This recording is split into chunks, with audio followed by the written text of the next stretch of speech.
Bismillahirrahmanirrahim. Assalamualaikum warahmatullahi wabarakatuh. Waalaikumsalam warahmatullahi wabarakatuh. Selamat pagi. Pagi. Gimana kabarnya?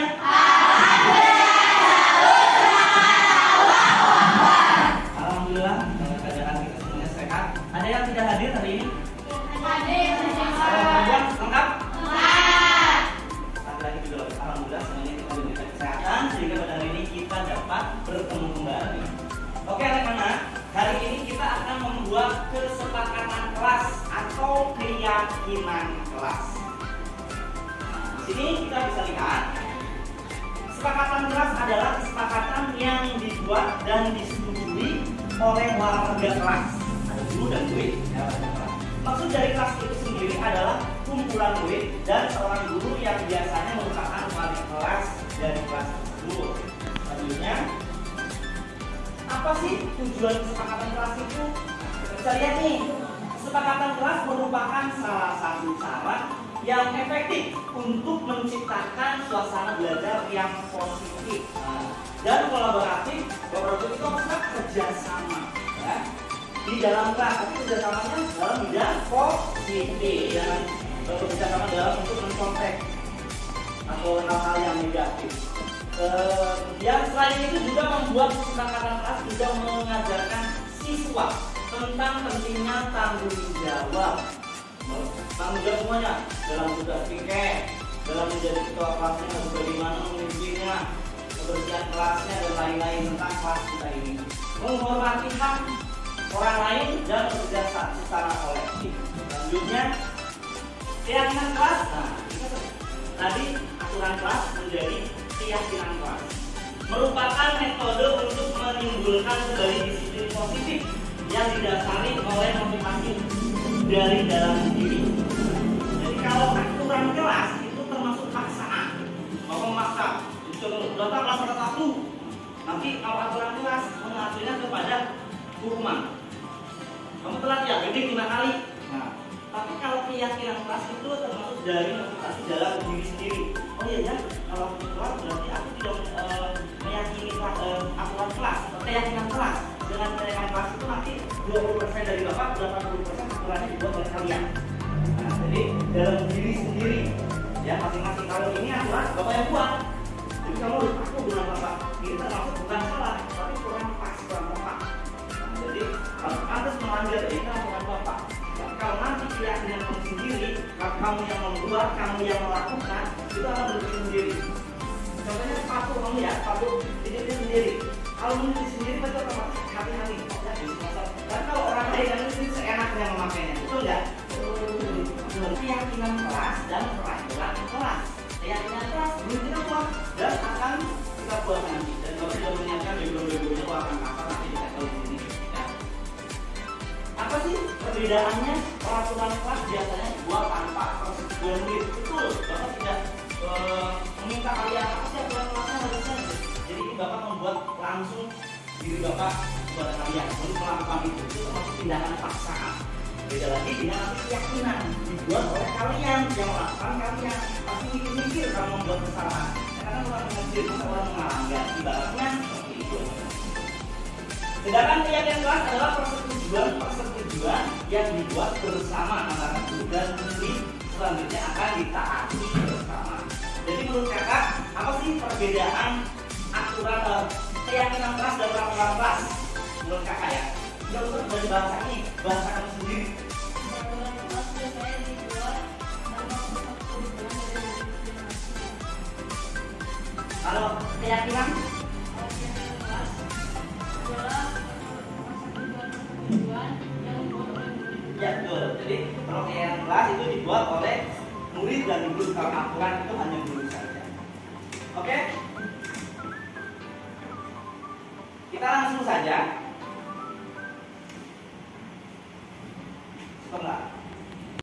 Nah, di sini Bapak akan menyontohkan kalimat-kalimat yang nanti akan Bapak bagikan, yang kalian buat. Nanti contohnya seperti ini nih. Jangan terlambat. Nanti kamu tulis, akan Bapak kasihkan stiker note ya. Jangan terlambat, harus tiket kelas. Kemudian jaga kebersihan dan jangan berisik. Nah, ini contoh-contohnya. Silakan kamu tuliskan kelas ini itu menjadi kelas yang seperti apa. Impikan saja. Nanti ditulis boleh berapa kata. Contohnya jangan berisik, koma, apa dan apa. Jika kamu berimajinasi di pikiran kamu, apa sih tinggal kelas ini, suasananya seperti apa, pembelajarannya seperti apa. Kemudian nanti dari kalimat-kalimat yang kamu sudah buat, kita rubah menjadi kalimat positif. Tapi nanti itu prosesnya. Sekarang kalian siap-siap menulis. Itu udah bagus contoh kan ya tadi ya. Jangan dicontoh, jangan berisik, piket, selalu piket dan lain-lain. Ada yang mau ditanyakan? Kalau sudah cukup? Silakan. Pakai.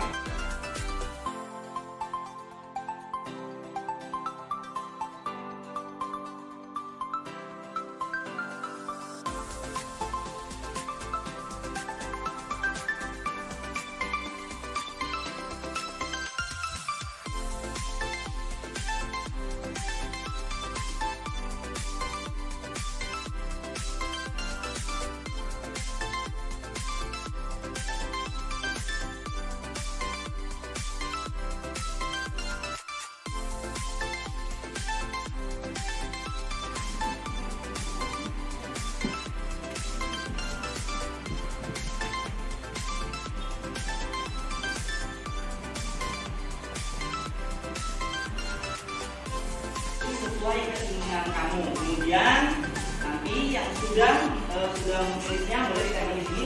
Bapak akan menulis dulu di sini. Nanti dikumpulkan kamu di bawah tulisan ini ya. Ini tempelkan.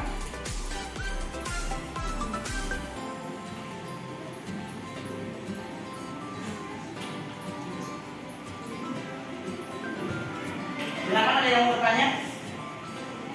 Ya, salah, silakan. Oke, boleh lebih dari satu. Contohnya jangan contek, koma, terus jaga kebersihan kelas, koma, jangan makan ketika belajar, koma, dan lain-lain. Ya, jangan menumpahkan air minum, koma, jangan main bola di dalam kelas, koma, itu bebas. Yang penting kamu silakan berpikir, pilih kelas ini ingin menjadi suasana yang nyaman untuk belajar khususnya. Silakan, boleh lebih dari satu. Kira-kira yang tidak boleh dilakukan di kelas. Silakan. Lebih dari satu boleh, maksimal ya 3 lah, maksimal 3. Ya. Sudah semuanya? Ya. Silakan. Tidak boleh bersamaan, nanti satu persatu agar nanti di depan kondisi. Silakan dari kakak tempelkan di bawah kata kelas. Dari atas ya.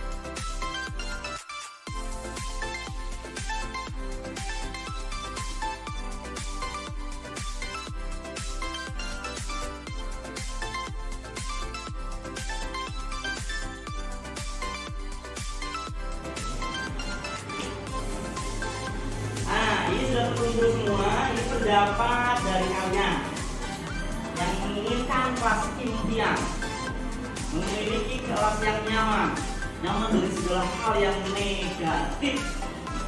Sekarang akan Bapak bacakan, mungkin tidak semua, tapi alangkah baiknya semua dari kesepakatan kelas yang kalimatnya masih negatif, karena keyakinan kelas itu tidak boleh ada kata-kata dilarang membuang sama itu tidak boleh.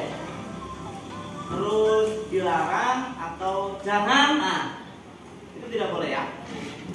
Kita bacakan dari yang pertama, gak usah dikasih nama. Jangan mencontek, jangan membuli, ingin menumbuhkan rasa kolaboratif dan sosialisasi. Jangan bermain HP, makan dan berisik saat pembelajaran. Bagus. Oh, ini ada namanya ya, kakak ya. Oke.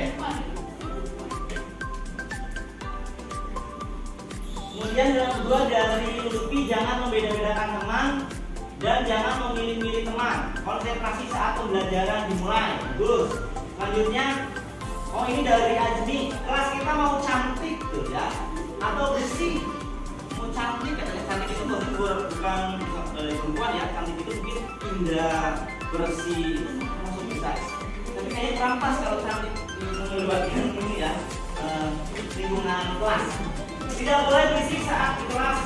Jadi semuanya banyak yang menginginkan kelas ini itu nyaman tanpa ada gangguan suara apapun. Kemudian selalu tiket tepat waktu, bagus. Tidak boleh berisik. Boleh berisik kan itu.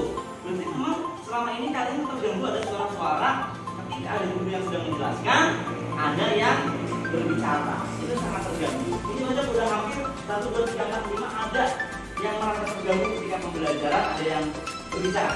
Selanjutnya, tidak boleh mencontek, datang harus tepat waktu, tidak boleh berkata kotor. Bagus. Lanjut. Masuk kelas tepat waktu, jangan makan ketika belajar. Kesepakatan kelas, keyakinan kelas, jangan berisik. Kalau berisik bisa mengganggu kelas lain. Ya, berarti kalian memang butuh konsentrasi yang tinggi ya, yaitu tidak ada suara-suara yang aneh di luar guru sedang memberi pemahaman. Kesepakatan kelas, tidak boleh berisik dan tidak boleh bermain bola di kelas. Tidak boleh meledek nama orang tua. Seperti bagus. Itu sering muncul sekali kasus seperti itu. Tidak boleh buang sampah di kolong meja. Sip. Dan yang terakhir, tidak mengejek orang tua. Tidak boleh berjalan-jalan waktu jam pelajaran.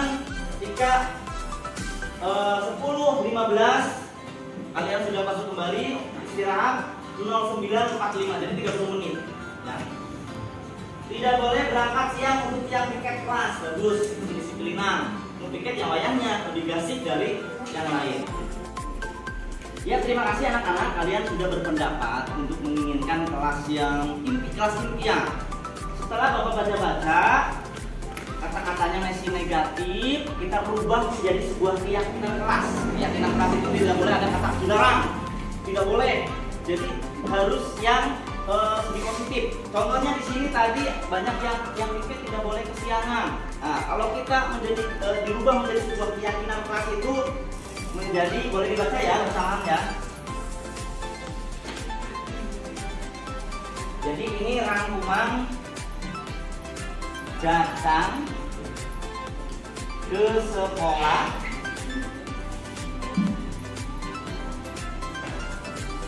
tepat waktu. Ini kata kalimat positifnya. Dari tidak boleh terlambat, yang tiket harus lebih pagi ya. Ini kalimat positifnya. Datang ke sekolah tepat waktu. Yang kedua, tadi Bapak juga di sini sudah merangkum, tidak boleh nyontek. Banyak sekali hampir anak-anak itu merasa terganggu ketika sedang menjalankan soal, ada yang malah seperti kucing. Oke. Kalau di sini mungkin kalau dirubah menjadi keyakinan kelas menjadi bersikap jujur. Bersikap jujur. Karena tindakan mencontek itu termasuk jujur atau tidak? Tidak. Tidak lah. Kan itu berarti itu hasil dari pekerjaan orang lain. Nilainya 90, enak banget. Yang kerja siapa? Hasilnya ikut-ikutan 90, yang capek siapa? Nah, dari di kelas ini bahwa ingin menginginkan dari tidak boleh mencontek, tidak boleh mengambil hak main benda orang lain. Nah, ini menjadi bersikap jujur. Kemudian yang ketiga, tidak menggunakan seragam dengan benar. Karena kadang-kadang ada yang lupa nih, hari Kamis jadwalnya pakai baju batik, ini pakai baju pramuka contohnya. Maka kita akan menjadikan berubah menjadi sebuah keyakinan kelas, yaitu berpakaian rapi,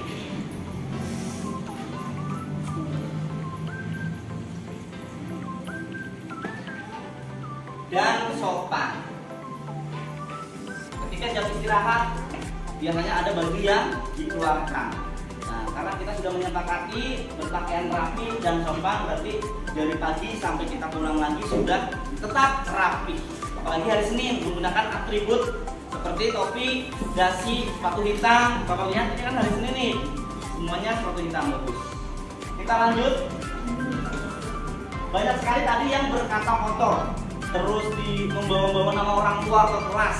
Nah, kita akan berubah menjadi sebuah keyakinan kelas, yaitu berkata sopan. Kata sopan itu mencakup banyak sekali. Tidak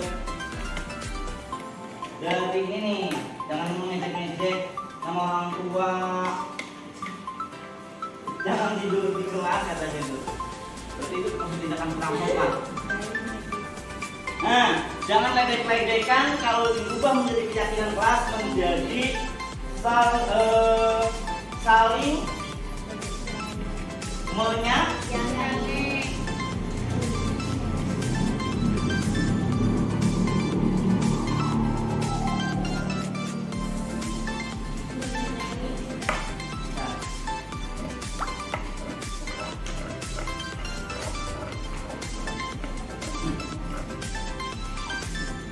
Dan ini yang sangat penting sekali dan nanti bisa di nomor satukan. Tadi ada yang membuang sampah di jangan membuang sampah di kolong meja, sembarangan dan lain. Kita akan berubah menjadi kalimat yang positif, yaitu menjaga kebersihan.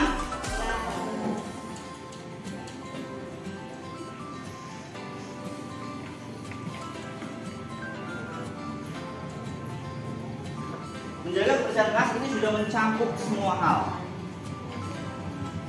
Dari piket kelas harus berjalan dengan baik, dari setelah makan langsung dibuang ke tempat sampah dan lain-lain.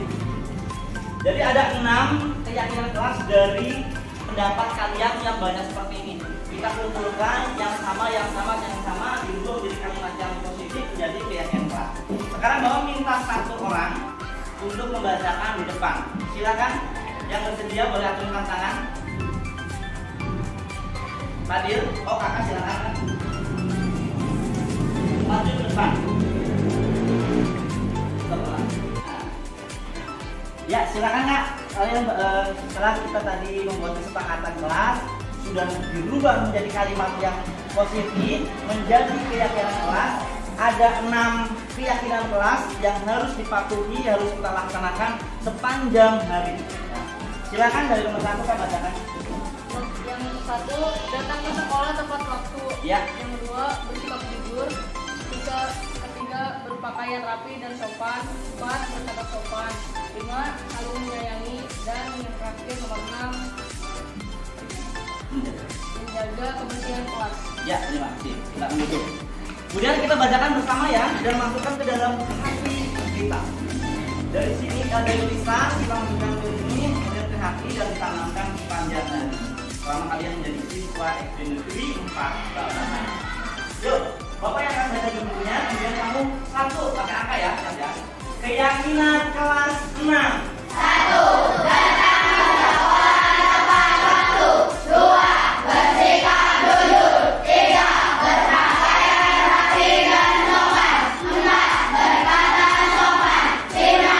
Saling menyayangi. 6. Menjaga kebersihan kelas. Ya, terima kasih. Ya, setelah terciptanya keyakinan kelas ini ada 6 poin, ini yang harus kalian patuhi sepanjang hari. Dan di sini Bapak sudah nge-print biar lebih cantik lagi, ya. Sudah di-print oleh Bapak. Kemudian ini ada berikutnya, nanti silakan persiapkan lem dan lemnya udah ada, kan udah Bapak sediakan, 1 juga cukup. Gunting pertama.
sudah tercipta keyakinan kelas 6 ya.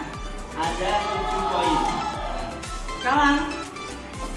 Sekarang untuk keyakinan ini, kata-kata kebajikan ini kita laksanakan sepanjang hari. Mari kita tanda tangani secara kontrak. Jangan sampai kalian yang membuat, kalian yang melaksanakan, jangan sampai kalian yang melanggarnya. Maka dari itu, untuk memperkuat keyakinan ini, kalian silakan tanda tangan dan kasih nama di bawah tanda tangan kalian. Nama panggilan saja. Silakan. Dimulai dari kakak dari sini. Silakan kak.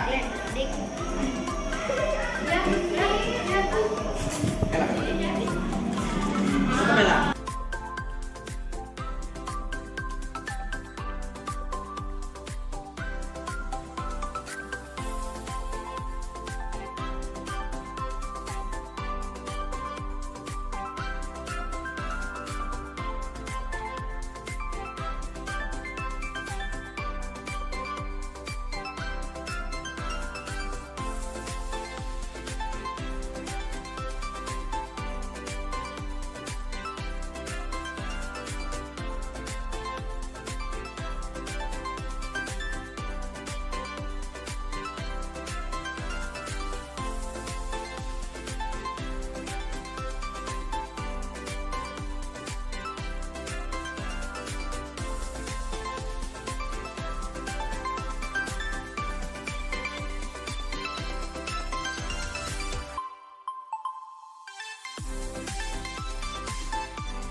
Ya, siap, perhatikan. Sudah selengkap sudah dari kalimat positifnya. Keyakinan kelas 6A. Yang pertama, Bapak bacakan ya, menjaga ketertiban kelas. Yang kedua, datang ke sekolah tepat waktu. Yang ketiga, berpakaian rapi dan sopan. Yang keempat, bersikap jujur. Yang kelima, saling menghargai guru dan teman. Siapapun gurunya, udah harus hormat terus sama selain ke wali kelas, juga ke guru bidang, kepala sekolah terutama juga ya. Yang keenam, berkata sopan. Maksudkan apa itu berkata sopan? Itu tidak boleh bicara yang negatif. Yang ketujuh, yang terakhir, menjaga kebersihan kelas dan sekolah. Inilah ketujuh keyakinan kelas yang sudah kalian buat pada hari ini. Kalian yang membuat, kalian yang melaksanakan, dan kita semua yang meyakini, dan jangan sampai melanggarnya. Pak, nanti kalau ada yang melanggarnya dihukum atau tidak? Untuk dari hal itu, apa dihukum atau tidak? Jangan sampai kita menuju ke penghukuman itu. Biar tidak dihukum, berarti kita harus melaksanakan dan meyakininya dan menaati keyakinan kelas ini, sehingga tidak ada tindakan hukuman atau konsekuensi. Jadi tidak ada pertanyaan lagi, gimana yang tidak melaksanakan ini dihukum atau gimana? Tidak ada hal itu.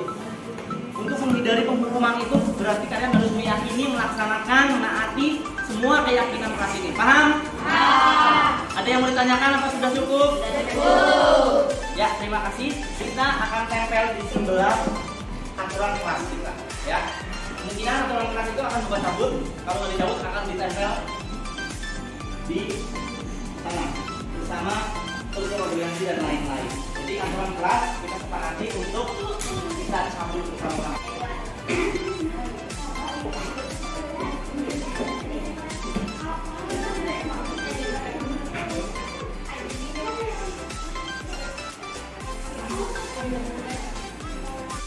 Mulai tanggal 30 Oktober tahun 2024 kita sepakati berubah menjadi keyakinan kelas. Tepuk tangan untuk semuanya.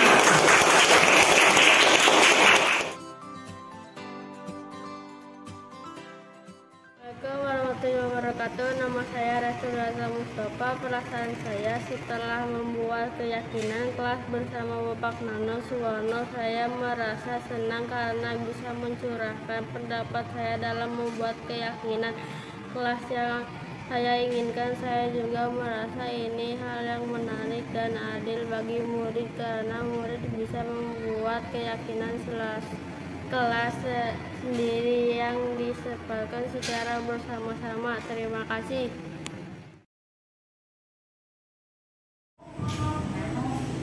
Bismillahirrahmanirrahim. Assalamualaikum warahmatullahi wabarakatuh. Alhamdulillahirabbil alamin wassalatu wassalamu ala asrofil anbiya'i wal mursalin wa ala alihi washabihi ajmain, amma ba'du. Yang terhormat Ibu Kepala Sekolah SD Negeri 4 Babakan, yang saya hormati rekan-rekan Dewan Guru yang berada di SD Negeri 4 Babakan. Pertama-tama marilah kita ucapkan puji sinaran syukur kehadirat Allah Subhanahu wa taala yang telah mana memberikan rahmat dan hidayahnya, sehat jasmani, sehat rohani, sehingga pada kesempatan siang hari ini kita dapat berkumpul di tempat ini dalam kegiatan diseminasi penerapan budaya positif. Sebagai tugas akhir saya dalam pendidikan calon guru penggerak angkatan ke-9 dari Kabupaten Pangandaran, dan saya bertugas di SD Negeri 4 Babakan. Salawat dan salam semoga tercurah limpahkan kepada junjungan alam Habibana wa Nabiyana Muhammad Sallallahu Alaihi Wasallam beserta keluarganya, sahabatnya, dan sampai kepada kita selaku umatnya. Semoga mendapatkan syafaatnya di yaumul akhir nanti. Amin amin ya rabbal alamin.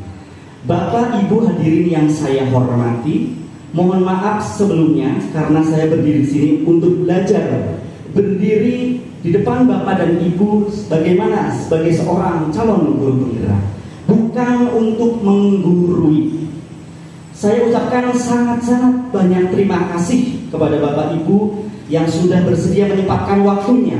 Semoga kegiatan pada siang hari ini dapat berjalan dengan lancar dan dapat dipahami oleh Bapak Ibu dan dilaksanakan ke depannya agar pendidikan khususnya di sekolah kita ini menjadi lebih baik dan menciptakan generasi yang hebat, menjadi anggota masyarakat yang berkontribusi bagi bangsa kita. Amin.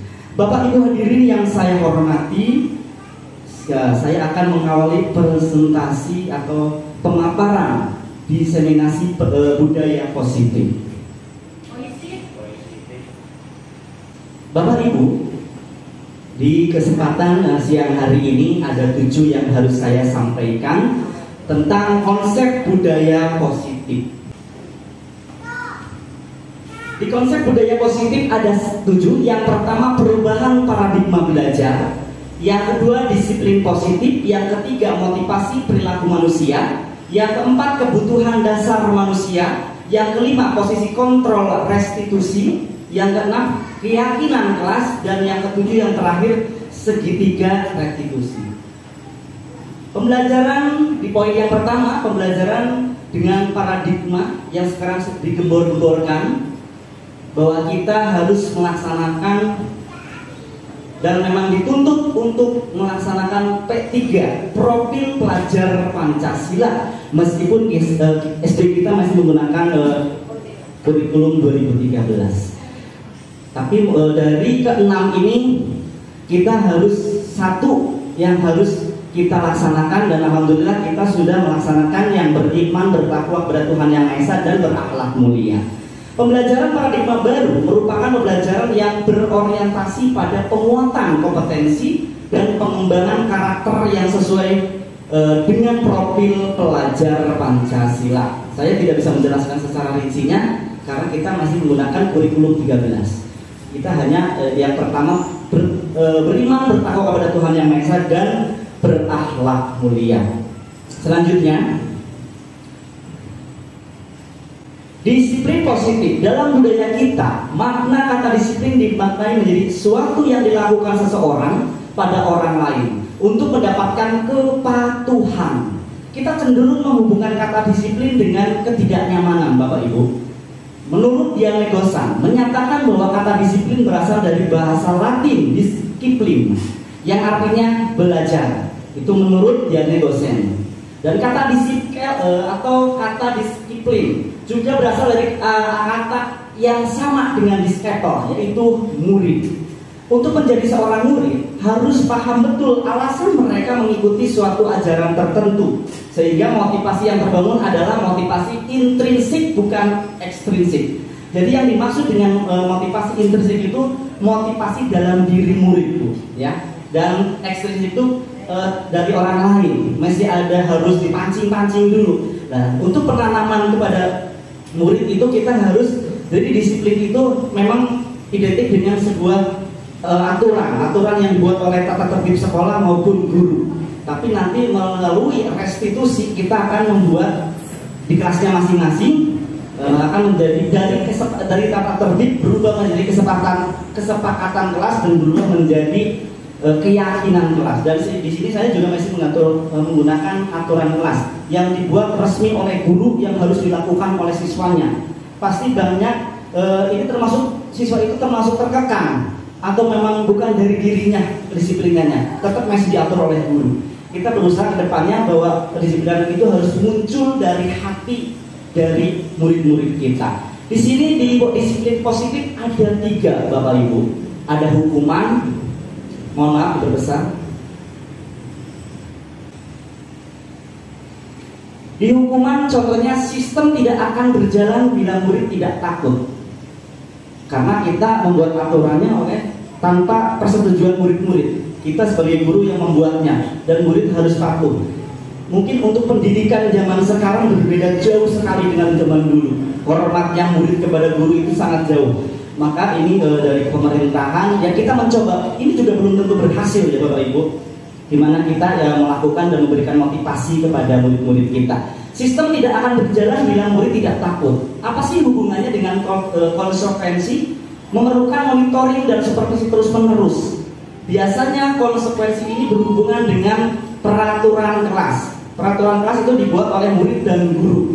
Masih berhubungan ada di situ masih ada pihak orang lain yaitu kita sebagai guru. Berbeda dengan restitusi, Bapak Ibu. Di restitusi dari kesepakatan kelas dan dirubah menjadi sebuah keyakinan kelas. Nanti ada contohnya yang kemarin saya buat bersama murid, dibuat oleh murid. Kemudian mendorong menyalahkan diri. Ini ada orang salah-salah terus. Padahal saya udah berusaha untuk bangun pagi biar tidak kesiangan. Tapi memang kedisiplinan saya masih kurang. Dari situlah kita harus merestitusi. Dengan apa? Dengan caranya bagaimana? Anak belajar memecahkan masalah. Jadi jangan langsung dihukum atau dimarahi. Jadi kita interogasi dulu. Kita giring ke pertanyaan-pertanyaan. Mengapa kamu terlambat? Ada alasannya kenapa? Dan mungkin nanti kita bisa sharing bersama murid tersebut. Jadi kita akan lebih tahu alasan murid tersebut, contohnya dalam hal kesiangan atau terlambat ke sekolah. Kemudian mencoba mengontrol anak dengan penguatan negatif berhubungan dengan konsekuensi, yaitu mencoba mengontrol anak dengan penguatan positif. Kembali lagi karena ada aturan, kalau saya melanggar berarti saya dihukum. Beda sekali dengan restitusi Bapak Ibu. Kalau restitusi pertama dibuat oleh murid, anak paham bahwa dirinya sendiri yang pegang kendali kontrolnya, karena anak tersebut yang membuat keyakinan kelasnya sendiri bersamaan. Jadi mungkin mikir-mikir kalau saya berbuat, mungkin berarti saya menyalahkan keyakinan kelasnya. Lanjut. Oh ya, sebelumnya menurut Bapak Ibu, dari hukuman, konsekuensi, dan restitusi itu lebih baik yang mana, Bu? Dari aturan sekolah, kesepakatan kelas, atau memang keyakinan kelas yang dibuat oleh murid, dilakukan oleh murid? Nah, menurut Bapak Ibu itu lebih restitusi, ya. Ada hukuman, konsekuensi, dan restitusi. Di sini ada contoh pertanyaan, Bu. Silakan nanti ada telemik satu lagi. Mencatat 100 kali di dalam buku kalimat saya tidak akan terlambat lagi. Nah, itu metode yang dulu tuh belajar dulu ya. Kadang-kadang 10 lembar gitu karena terlambat sering.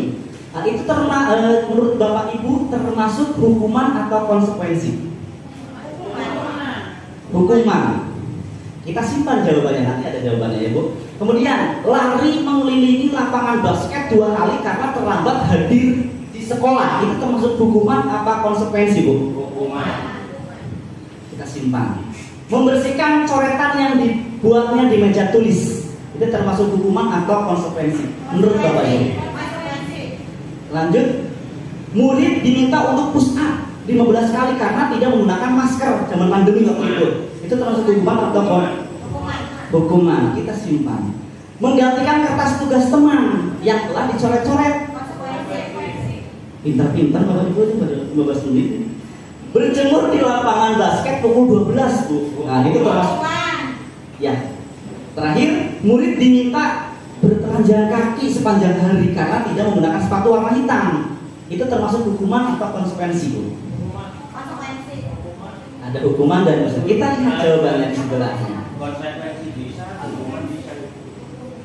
Nah, mencatat 100 kali di dalam buku kalimat. Kalau hukuman itu biasanya bentuknya fisik ya Bu ya.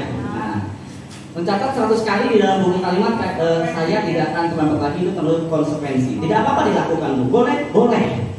Nah, kemudian lari mengelilingi lapangan basket 2 kali karena terlambat hadir sekolah. Hukuman karena ada fisik dan tidak sesuai dengan pembelajarannya. Karena dia tidak terlambat sekolah, masa hukumannya harus lari. Apakah yang lebih bermanfaat gitu ya? Kemudian contohnya Bu Iis lagi ngajar nih di jam kedua di kelas 6. Ada yang masih istirahat. Bu Iis sudah 15 kali, di 15 menit sudah ngajar. Andi, kamu kenapa? Jajan Bu, nggak tahu udah masuk. Oh, pending. Terus hukuman kan? Contohnya, silakan kamu baca Yasin di pojokan sampai selesai. Itu harus. Nah, tuh. Kemudian diminta untuk push up 15 kali karena tidak menggunakan masker. Hukuman. Menggantikan kertas tugas teman yang dicoret-coret, betul konsekuensi. Berjemur di lapangan basket pukul 12, hukuman. Contohnya yang ini Bu, yang tadi lari. Nah, kalau ini buat Pak Haji Waluyo boleh. Nah, contohnya kita lapangan menggunakan fasilitas lapangan PGRI terlambat setengah jam. Contohnya si Budi teh. Kamu kenapa? Gini alasannya, silakan push up 15 kali sesuai dengan pembelajarannya. Maksudnya konsekuensi Bu. Dihukum oleh penghargaan, tapi saya lihat selama di sini tidak ada guru yang sering, terkecuali akhir tahun pelajaran itu boleh seperti buku dan lain-lain ya. Saat kita berulang kali menjanjikan hadiah kepada anak-anak agar berperilaku bertanggung jawab, atau kepada seorang murid agar mempelajari sesuatu yang baru, atau kepada seorang karyawan agar melakukan pekerjaan yang berkualitas. Kita sedang berasumsi Bapak Ibu, kalau saya tidak memberikan hadiah bentuk apapun itu, buku bahkan uang, anak ini tidak akan maju. Jadi diiming-imingi dulu. Silakan, ini ada soal 10 matematika penjumlahan yang paling cepat betul semua, silakan ambil hadiahnya. Yang sekarang sedang viral di TikTok itu jajan-jajan di tempel-tempelinnya Bu. Di bawahnya ada kertas soal. Siswa betul ambil. Yang tidak bisa itu nasibnya bagaimana Bu?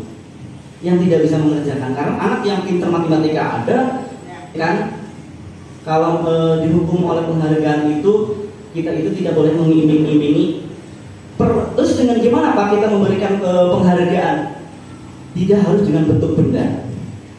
Pak tadi sudah Pak, betul semua. Bagus, pintar kamu, lanjutkan. Dan anak tersebut dicomot oleh kita untuk menjadi mentor buat teman yang belum mampu. Jadi sebenarnya tugas guru itu sangat diringankan. Nanti kalau di kurikulum 2000 Merdeka boleh diterapkan sekarang 2013 boleh. Khususnya kelas 4, 5, 6 lah. Kelas 1, 2, 3 masih perlu bimbingan gurunya.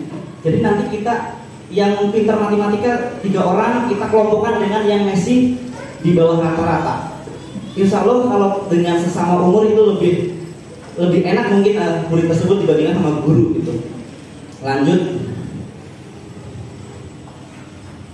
Nah, penghargaan efektif jika kita menginginkan seseorang melakukan sesuatu yang kita inginkan dalam jangka waktu pendek. Boleh. sebulan sekali kita mengevaluasi pembelajaran, boleh ada hadiah-hadiah pensil atau buku satu aja. Itu untuk memotivasi aja, tapi tidak boleh setiap jam pembelajaran. Dodot juga kita nanti pakai bank sendiri. Jika kita menggunakan penghargaan lagi dan lagi, anak tersebut akan hanya mengejar penghargaan tersebut. Lumayan ayo jajan. Kita mengejarnya pasti anak tersebut motivasinya bukan karena ilmu. Dan ilmu tersebut hanya seketika itu. Kita ulang kembali hari berikutnya.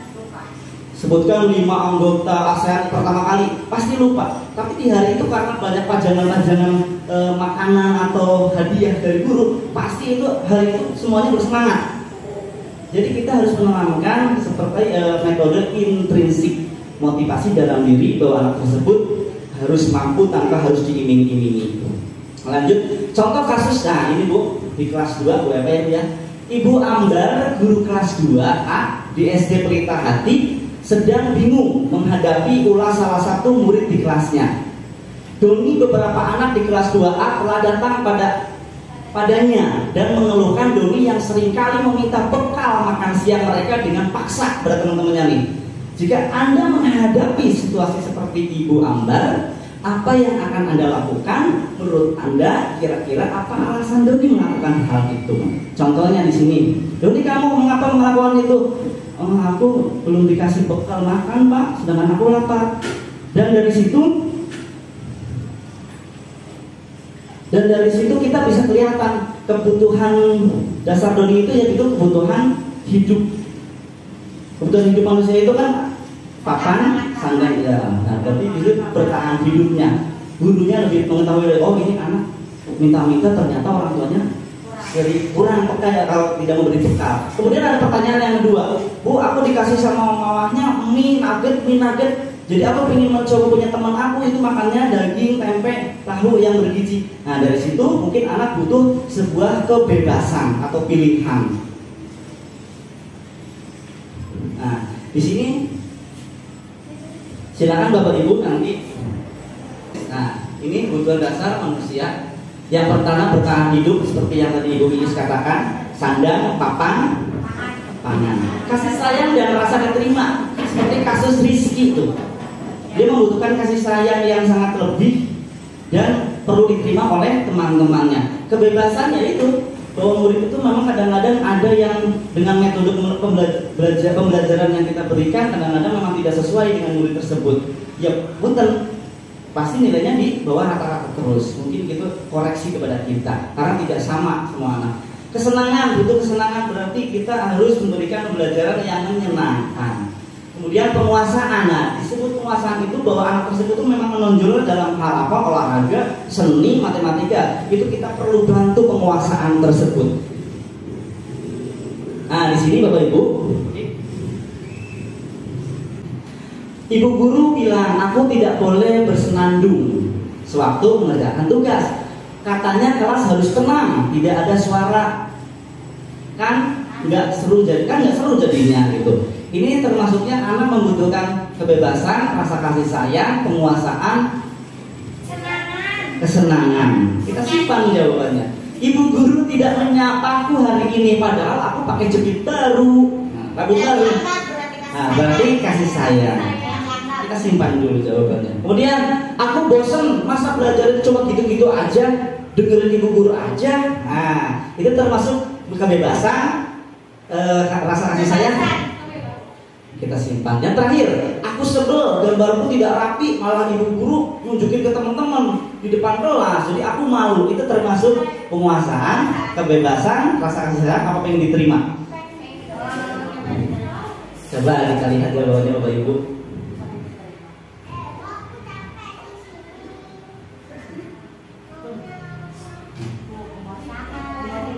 Ya, penguasaan karena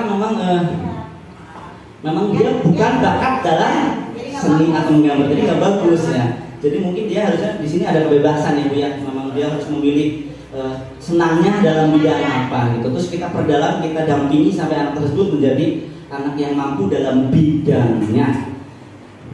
Kayaknya udah betul semua ini. Oke, ibu guru tidak menyapaku, butuh kasih sayang tuh, ingin diterima ya Bu ya. Kemudian aku bosen belajar di dalam kelas terus sekali-kali. Nah, ya mungkin gitu ya Bu ya, ada kebebasan.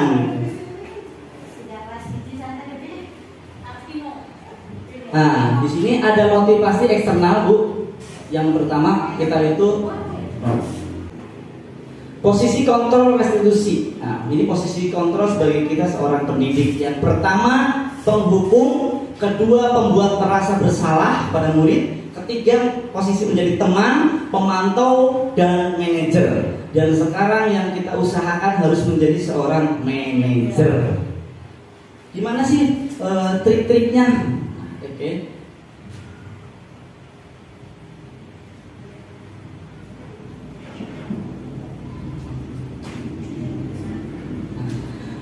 Guru berbuat, ada penghukum, pembuat orang bersalah, teman, pemantau, dan manajer. Contohnya di sini untuk menjadi seorang penghukum, watak guru itu menghardik, menunjuk-nunjuk, hei kamu, kenapa dari tadi kamu belum mengerjakan yang lain sudah, ditunjuk-tunjuk sama sedikit dipelototin. Nah, itu termasuk kita menjadi posisi penghukum. Contohnya kalau kamu tidak melakukannya, saya akan banding dan lain-lain. Itu termasuk kita posisi di penghukum.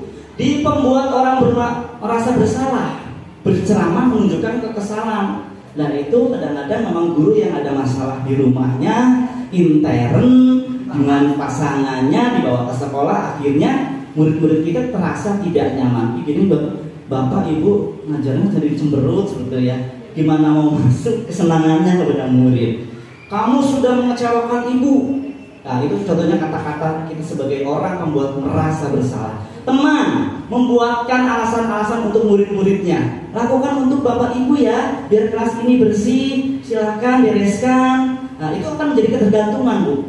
Kalau kita posisi menjadi teman juga, kadang-kadang anak malah nyepelek, bapak etama, ibu etama tak ambek iya kamu udah bersih, paling murid tegur unggul gitu. Silakan bersihin, baru dibersihin. Besok lagi ngaret deh bersihin. Nah, itu tindakan kita sebagai teman. Pemantau menghitung dan mengukur apa peraturannya. Contohnya kalau anak tidak piket, apa peraturannya? Nah, ini aturan kelasnya. Piket kelas dilakukan lebih awal. Karena kalau jam 7.15 baru datang. Nah, contohnya seperti itu sebagai pemantau, sebagai guru. Menyesuaikan bila diawasi. Jadi kalau tidak ada guru ya santai. Tapi kalau ada guru gesit. Nah, seperti itu. Terakhir manajer. Inilah yang kita usahakan ya Bu. Bukan kita harus gitu. Kita usahakan. Kita kadang-kadang jadi teman juga baik gitu ya Bu ya. Jadi biar anak itu tetap harus ada batasan sebagai teman pun. Tapi kita usahakan menjadi manajer, mengajukan pertanyaan-pertanyaan. Contohnya kalau anak tersebut tidak membuang sampah sembarangan, dipanggil, tapi berulang kali nih. Dipanggil, nanti ada videonya ketika saya mencontohkan buatan video. Apa yang kita yakini nak, kenapa kamu membuang sampah sembarangan? Kalau kamu meyakininya, maukah ini ya? Maukah kamu memperbaikinya? Siap Bu. Jadi dari situ kita memberikan solusi, bukan mencari masalahnya. Jadi anak itu akan timbul menjadi anak yang watak yang berkarakter, karena tidak ada ekstrinsik tapi dari intrinsik. Silakan. Saya akan tunjuk nanti ya Bu ya untuk menjawabnya. Di sini tinggal manajer, penghukum merasa bersalah, dan pemantau. Kamu tidak pernah benar melakukannya.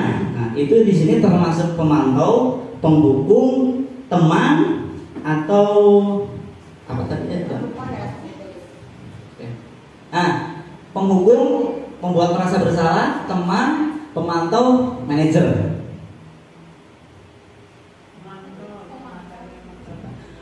Saya kecewa sekali dengan kamu. Nah, itu termasuk kalimat kita merasa bersalah. Oke, kita simpan. Kamu tidak pernah benar melakukannya. Memantau, kita simpan dulu. Ayolah lakukan demi saya ya. Nah, iya, pinter. Bagaimana kamu bisa menyelesaikan masalah ini? Manajer atau pemantau? Penghukum ya, kita simpan dulu. Kamu selalu yang paling terakhir ngumpulin tugas dari yang lain. Menjadikan orang menjadi merasa bersalah. Kita simpan dulu. Kamu tidak akan mendapatkan bintang bila tidak menyelesaikan tugas ini. saya sudah mengatakan kepada kamu teman atau merasa bersalah? Posisi teman atau merasa bersalah? Kita simpan dulu. Ingat, bukan apa yang telah saya lakukan untuk kamu. Ingat bukan, mohon maaf. Kamu tidak akan pernah berhasil dalam kehidupan ini. Waduh, itu langsung bahaya. Adjust anak seperti itu. Penghukum. Apa rencanamu untuk menyelesaikan ini? Kita cek Bapak Ibu.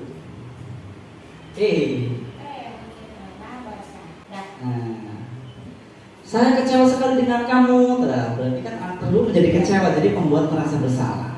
Kamu tidak pernah benar melakukannya. Penghukum. Itu kalimat penghukum seperti itu ya Bu. Ayolah lakukan demi saya, teman. Bagaimana kamu bisa menyelesaikan masalah ini? Tadi kamu sedang membuang sampah. Alangkah lebih baiknya harus bagaimana? Membersihkan kembali dan tidak mengulangi lagi. Nah, itu sebagai manajer. Kamu selalu yang paling terakhir, penghukum, betul. Dan yang tadi ini, apa rencanamu untuk menyelesaikan ini? Betul, manajer. Nah, di sini Bapak Ibu ada pembentukan keyakinan kelas yang tadinya peraturan kelas, kesepakatan kelas, dan dirubah menjadi keyakinan kelas. Pembentukan keyakinan kelas yang pertama, keyakinan kelas berupa pertanyaan universal. Contohnya, anak-anak, hari ini kita akan membuat keyakinan kelas. Silakan, apa yang kamu impikan dari kelas ini, dari segi keindahannya. Pokoknya anak-anak nanti akan mencatat. Kita membagikan stick note seperti ini. Kemudian apa pembelajaran yang kamu inginkan dari Bapak Ibu dengan metode audio, visual, atau kinestetik? Oh ya, saya baru ingat. Kinestetik itu anak itu senangnya belajar dengan bergerak, Bapak Ibu. Bergerak. Kalau visual itu lihat video. Auditori, anak yang sering mendengarkan, tapi cepat masuk gitu ya. Kalau lihat video malah puyeng, berjalan-jalan, mohon maaf, kayak kasusnya Alta. Itu yang saya lakukan itu ternyata dia anak yang bukan kinestetik, dia mau bergerak menggunakan visual. Ternyata di rumahnya juga sering lihat-lihat video pembelajaran. Saya berkonsultasi dengan mamanya kemarin setelah rapat. Kemudian pernyataan keyakinan kelas senantiasa dibuat dalam bentuk positif. Bentuk positif ini ada contohnya, kemarin saya buat.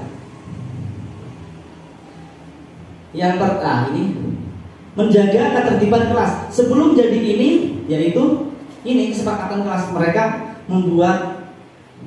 Contohnya di sini yang saya bacakan satu, kelas kita mau cantik atau bersih dan tidak berisik. Nah, ini sebuah pembelajaran buat saya dan saya juga sempat berpikir nih, mengajar pelan-pelan Pak, tidak bahasa yang cepet. Nah, dan seperti itu anak ya atau siapa, tapi sengaja jangan dikasih nama. Takutnya kalau dikasih nama anak tersebut malah dibagus-baguskan gitu kan. Wah, di Cirian kepala noyo yang goreng-goreng, jadi tidak usah dikasih nama. Silakan impian kelas kalian seperti apa? Ditulis. Silakan boleh cara penyampaian Bapak terlalu cepat atau gimana, terus tidak objektif penilaiannya. Yang dekat sama Bapak nilainya gede karena orang tuanya dekat sama Bapak nilainya tidak. Semuanya tetap kita dengan objektif dan masing-masing memang kemampuannya. Kemudian di sini jangan berisik saat belajar, datang harus tepat waktu, piket harus tepat waktu, jangan menyontek, tidak jalan-jalan saat belajar, jangan berisik ketika sedang belajar, jangan ejek-ejekan atau bully-bulian, jangan mencoret-coret meja. Kemudian saya ringkas menjadi sebuah keyakinan kelas dengan bahasa yang lebih positif, menjaga ketertiban kelas. Itu mencakup dari memang tidak boleh berisik dan lain-lainnya Bu ya. Yang kedua, datang ke sekolah tepat waktu.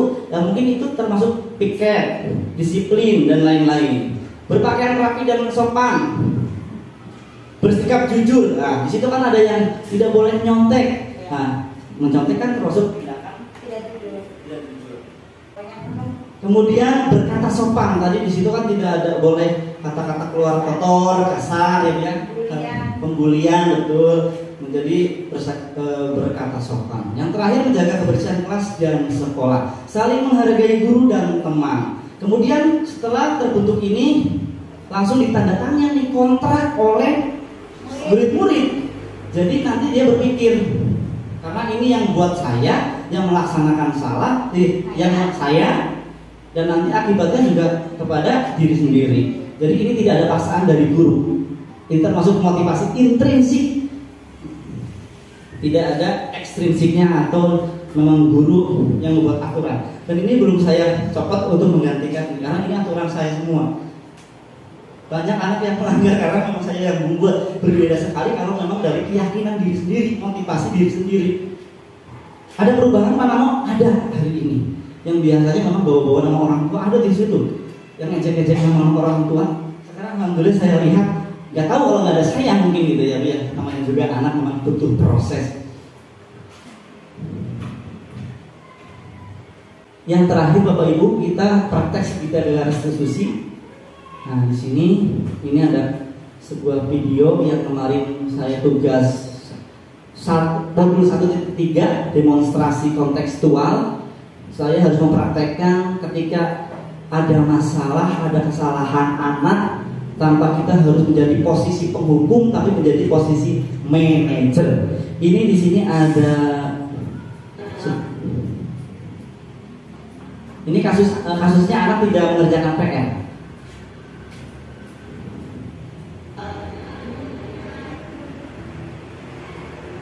Ini kasusnya, kita dengarkan saja videonya.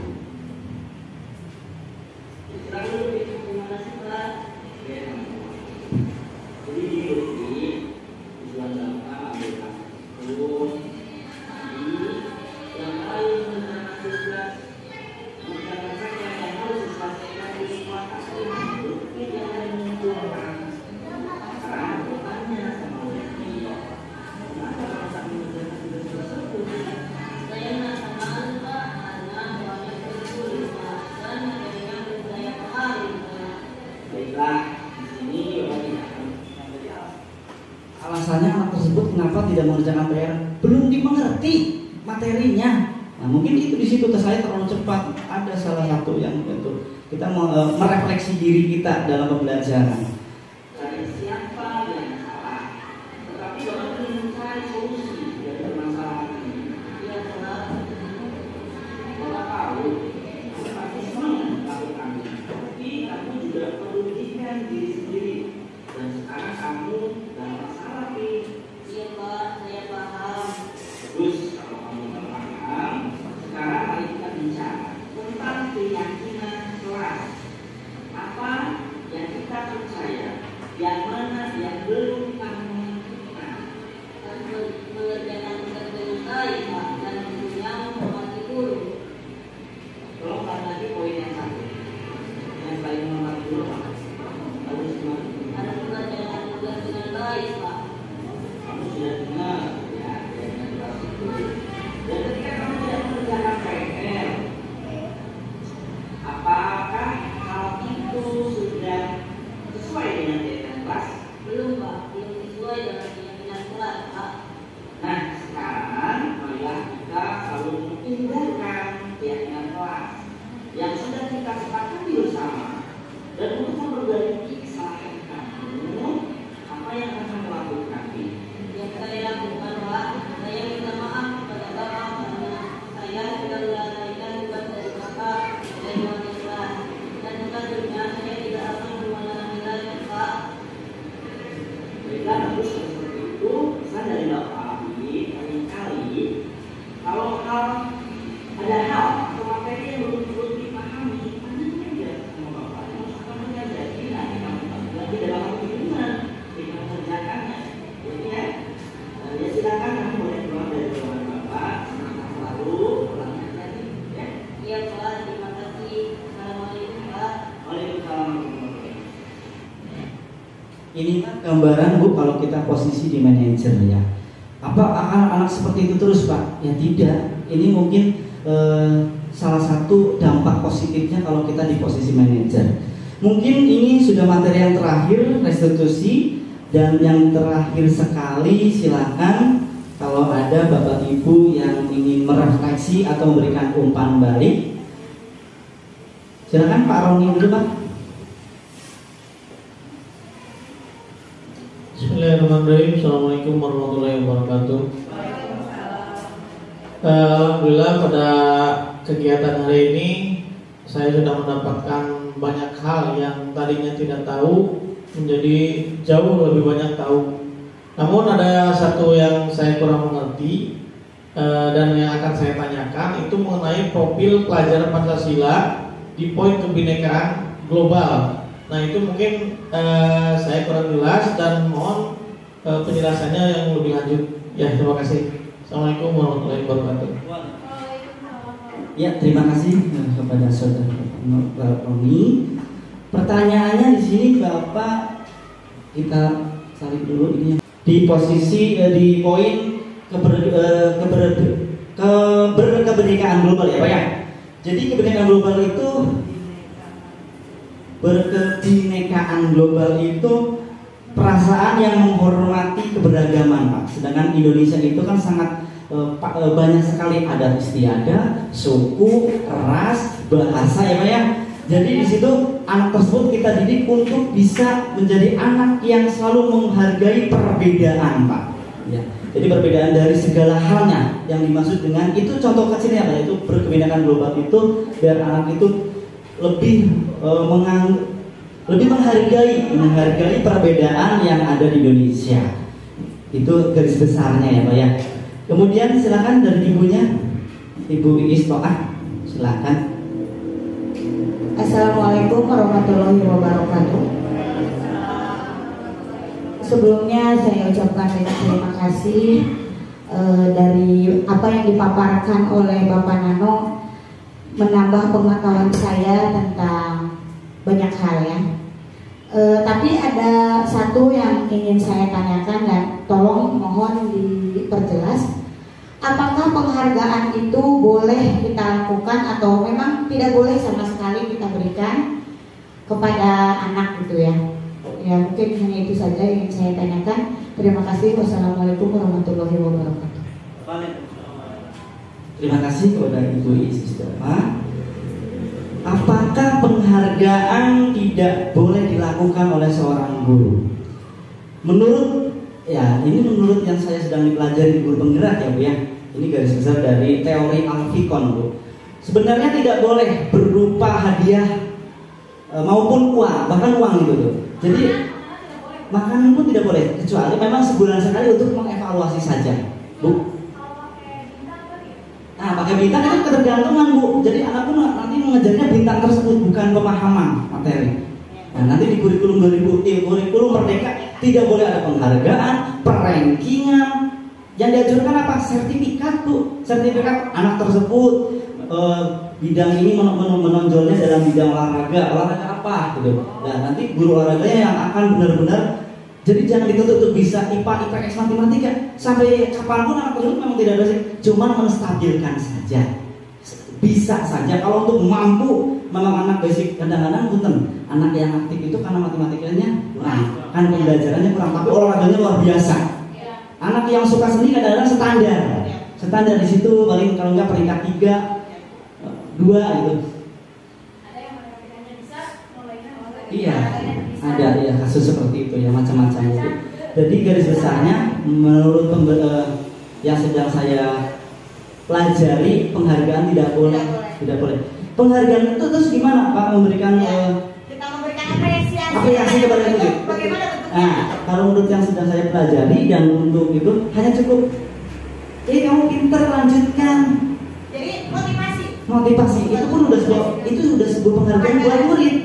Ya dari saya tidak harus dengan benda lagi di akhir tahun ada buku, ada alat tulis dan lain-lain, itu beda lagi Bu. Itu karena mungkin udah sebuah kebiasaan dari dulunya ada.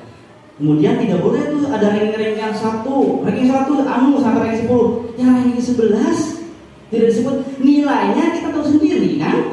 10 dan 11 itu kita mikir satu hari satu malam ada. Ya pinter, tapi iya yang pinter, ayo menonjol. Kemudian yang dapat hadiah, contohnya setiap pembelajaran ada hadiah apa? Ranking 1, 2, 3 UTS contohnya kita kasih. Yang ranking 4 sebenarnya ranking 3 dan ranking 4 tidak jauh beda internya ya Bu. Jadi nanti kedepannya kita hanya menggiring siswa kepada bidangnya. Terus bidang yang tidak dimampu oleh siswa menstabilkan saja, yang penting dia paham, mengerti dalam apa yang kita sampaikan. Kalau untuk bisa semaksimal mungkin kayaknya siswa tersebut betul sekali Bu, ada kekurangan dan kelebihan. Cukup jelas Bu Is? Ya Pak Roni juga tadi cukup jelas Pak ya. Ya terima kasih Pak pertanyaan. Ya terima kasih Bapak Ibu yang sudah berpartisipasi dalam kegiatan diseminasi penerapan budaya positif dari saya. Alhamdulillah wa syukurillah. Terima kasih saya ucapkan. Sehat selalu buat kita semua. Salam bahagia. Wassalamualaikum warahmatullahi wabarakatuh. Terakhir ya Bu, kepada tangan buat kita semua buat menutup video.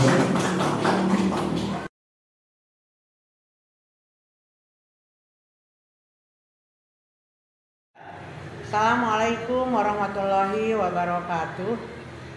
Saya sebagai Kepala Sekolah SD Negeri 4 Babakan, saya merasa bangga dan memberikan dukungan penuh kepada Bapak Nano Suwarno yang sedang mengikuti program Guru Penggerak Angkatan 9. Setelah saya menyimak diseminasi yang telah dilaksanakan Pak Nano Suwarno pada guru-guru kami, saya harap pada guru-guru SD Negeri 4 Babakan dapat menerapkan posisi kontrol sebagai manajer dan dapat menerapkan budaya positif di sekolah. Sekian dan terima kasih. Assalamualaikum warahmatullahi wabarakatuh. Assalamualaikum warahmatullahi wabarakatuh. Saya Titin Kartini, guru SD 4 Babakan yang telah mengikuti diseminasi oleh Bapak Nano Suwarno. Saya merasa senang dan bangga karena mendapat ilmu dan wawasan dari Pak Nano yang mana kita bisa mengontrol diri kita sendiri tentang cara-cara positif yang dilakukan dalam tindakan kepada anak didik. Kemudian saya memahami dan akan menyampaikan kepada anak didik saya dengan cara mengontrol diri saya seperti yang telah diajarkan oleh Bapak Nano Suwarno. Sekian dan terima kasih.